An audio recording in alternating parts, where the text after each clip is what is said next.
Hello dear students, बहुत बहुत स्वागत अपने YouTube channel commerce with Sanjeev sir में। और कॉस्ट अकाउंटिंग का आज हम वो क्वेश्चन लेके आए हैं जो यूनिवर्सिटी डीयू में भी कई बार आया था और बाकी अदर यूनिवर्सिटी में भी कई बार पूछा गया था, और वो क्वेश्चन जिसमें स्टूडेंट की सबसे ज्यादा गलतियां हुई। तो आज वो क्वेश्चन सबसे पहले नंबर पे हम इसीलिए पढ़ा देते हैं कि अगर कभी भी पेपर में कॉस्ट अकाउंटिंग में बीकॉम सेकेंड ईयर में कभी भी अगर इस तरह का क्वेश्चन आ जाए तो आप उसको कितनी समझदारी से करेंगे, चालाकी से करेंगे।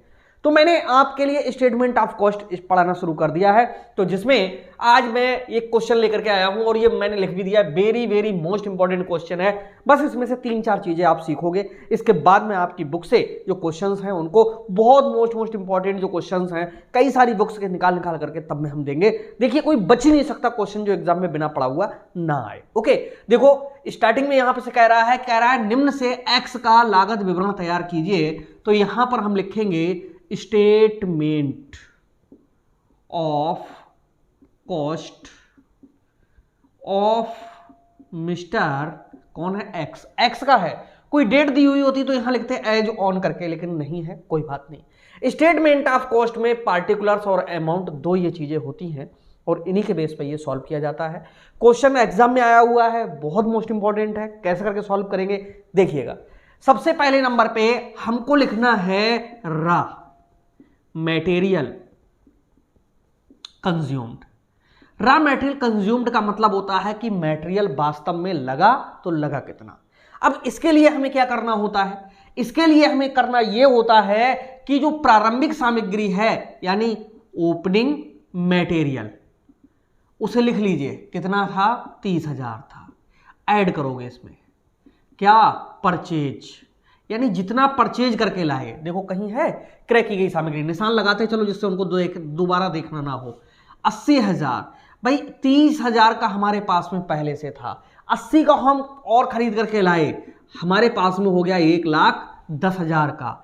लेस करेंगे कौन सा, क्लोजिंग मटेरियल, यानी जो बचा हुआ है, और बचा बाद में अंतिम अवशेष कितना, 12,000 बच गया। जब 12,000 बच गया इसका मतलब मटेरियल लगा कितने हजार का था, 98,000 का। पहली बात तो ये थी, यानी रॉ मटेरियल कंज्यूम्ड जो हम निकालेंगे वो कितने का, 98,000 का। कैसे आएगा, 30,000 का हमारे पास में था, 80,000 का हम खरीद के लाए, 80 और 30 को जब जोड़ेंगे 1,10,000 हो गया। और 1,10,000 में से वो कह रहा है कि बाद में 12,000 का रह गया। कह रहा ना अंतिम अवशेष सामग्री, यानी बाद में जो बची हुई सामग्री है, मटेरियल है, सामग्री को मटेरियल कहते हैं, वो 12,000 का है। तो लगा कितने का, 98,000 का। अब मैंने आपके लिए कुछ बताया था कि इसमें सिर्फ दो चीजें जोड़ेंगी। एक नंबर पे डायरेक्ट एक्सपेंसेस और डायरेक्ट वेजेस। ये रट लो, क्वेश्चन में हो या ना हो, ये दो चीजें तुम्हें ढूंढनी होंगी। देखो भाई, डायरेक्ट एक्सपेंसेस ढूंढो कहां पर है। डायरेक्ट एक्सपेंसेस, प्रत्यक्ष मजदूरी यही मिल रही, पहले इसी को लिख लो, कितनी है, 40,000। ये वाली तो पता चल गई हमें कितनी है, 40,000। और प्रत्यक्ष मजदूरी के बाद में कारखाना व्यय हो गया, ऑफिस विज्ञापन, पैकिंग, स्टेशन, प्रत्यक्ष व्यय ये है कितने, 16,000। आपको भी एग्जाम में ऐसे ही ढूंढ के लिखने होंगे। 40 और 16 होता है कितना, 56,000, यानी 56,000। यहाँ 0 0 0, 8 6 14 के 4, 9 5 14 1 15, 1,54,000 ये हमारी निकल करके आएगी प्राइम कॉस्ट। मूल लागत निकल करके आ गई कितनी, 1,54,000। अब जो कुछ भी खर्चे पड़ चुके हैं उनको वहां से निशान लगा के हम अलग करते जाएंगे। अब इसके बाद में ऐड करते हैं, क्या ऐड करते हैं, वर्क्स ओवर हेड्स, यानी फैक्ट्री के खर्चे हम जोड़ के ले जाएंगे। और बेटा सबसे बड़ी गलती यहीं पर हुई थी, फैक्ट्री के कह रहे हैं वर्क्स ओवर हेड्स यानी फैक्ट्री के खर्चे, और यहां पर दिया हुआ है मशीन का लागत मूल्य, और यहीं पर क्वेश्चन गलत हुआ था। सारे बच्चों का गलत हो गया था। बहुत कम बच्चे थे जिन्होंने थोड़ा सा ध्यान दे दिया, और मैं भी दे रहा हूं। मैं जैसे पूरे वर्ड पढ़ाता रहा हूं, बस उन शब्दों को ध्यान से सुनो। कभी कोई चीज अगर एक्स्ट्रा मिल जाए उसके लिए छोड़ना है। यहां पर मशीन का लागत मूल्य था 50,000, तो कारखाने में मशीनें लगी हुई जरूर हैं, लेकिन यहां पर वर्क्स ओवरहेड्स का मतलब है कि फैक्ट्री के खर्चे वो आपसे कह रहा है। तो मशीन का लागत मूल्य, मशीन संपत्ति है, खर्चा नहीं है।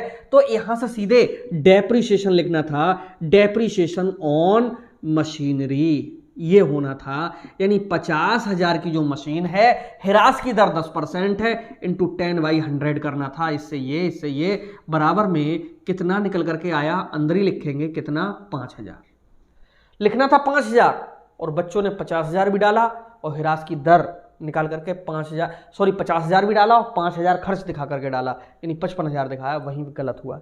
जिन्होंने नहीं डाला वो एकदम सही गए। आगे है कारखाना व्यय, कारखाना फैक्ट्री एक्सपेंसेस, फैक्ट्री एक्सपेंसेस कितना है कारखाना व्यय, 8,000 है, यहां पर लिख लो 8,000। कारखाना का किराया, ये रेंट है, रेंट ऑफ फैक्ट्री कितना है भाई, फैक्ट्री का रेंट है 7,000, यहां लिख दो 7,000। ओके, ट्रेनिंग व्यय, ये भी फैक्ट्री में ही होते हैं, ट्रेनिंग एक्सपेंसेस का ध्यान रखना, ये फैक्ट्री में ही होते हैं। ट्रेनिंग व्यय है कितने, 4,000, 4,000 यहां लिख दीजिएगा। ऑफिस फर्नीचर की कीमत, हिरास, ऑफिस किराया, विज्ञापन व्यय, पैकिंग व्यय, स्टेशनरी, प्रत्यक्ष व्यय ऊपर गए, ऑफिस के कर्मचारियों का वेतन, ये फैक्ट्री का अब कुछ नहीं बचा है, इतने ही खर्चे थे फैक्ट्री के।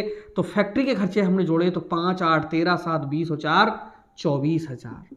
24,000 यहां तक का व्यय हुआ। ये इसका मतलब है 0, 0, 0, 4, 4, 8, और संख्याएं देखिए कितनी बढ़िया सेलेक्ट की थी। ओके, और यहां पर 5 और 2 कितने होते हैं, 7, और 1 का 1, 1,78,000 ये हमारी निकल करके आई थी।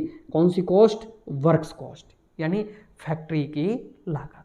अब इसमें हम जोड़ेंगे, ऐड करेंगे क्या, ऑफिस ओवर हेड्स, ऑफिस के खर्चे। देखो ऑफिस के खर्चे ढूंढो, ये आ गया ऑफिस की फर्नीचर की कीमत है 20,000 और हिरास लगाया कितना, 15%। तो लिखेंगे डेप्रिसिएशन ऑन फर्नीचर। ओके, 20,000 का फर्नीचर है, इस पे 15% का मतलब 15/100, 15 दूनी होते हैं 30, यानी निकल करके आया कितना, 3,000। अब यहां पर ना तो फर्नीचर डालना है, ऑफिस किराया, रेंट,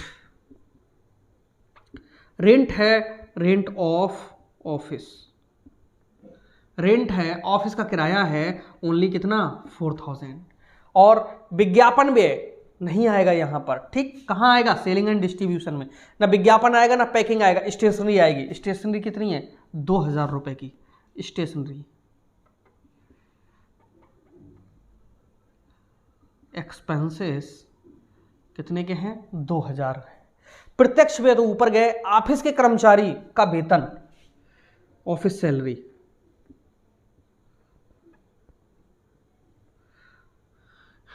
या ऑफिस वर्कर सैलरी, जैसा डालना चाहो, 10,000 रुपए है।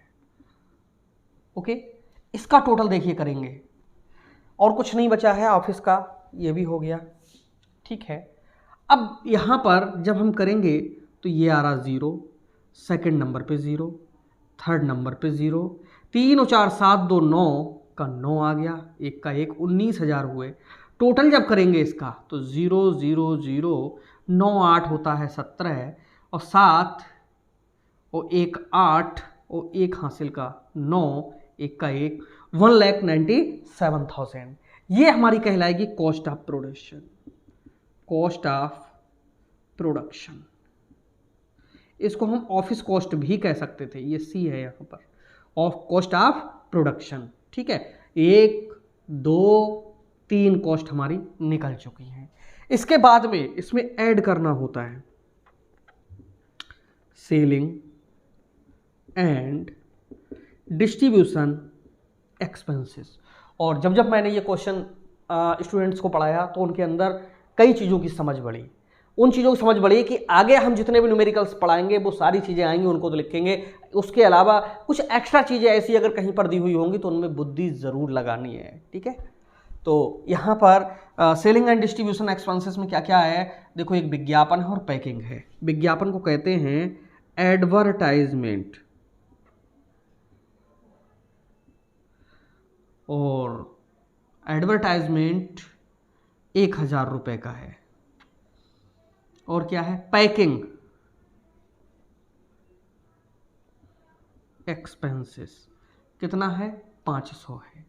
यानी 1500 इसमें और जोड़ दीजिएगा, यहाँ पर 0 0 5 7 और 1 8 9 1,98,500 ये है टोटल कॉस्ट।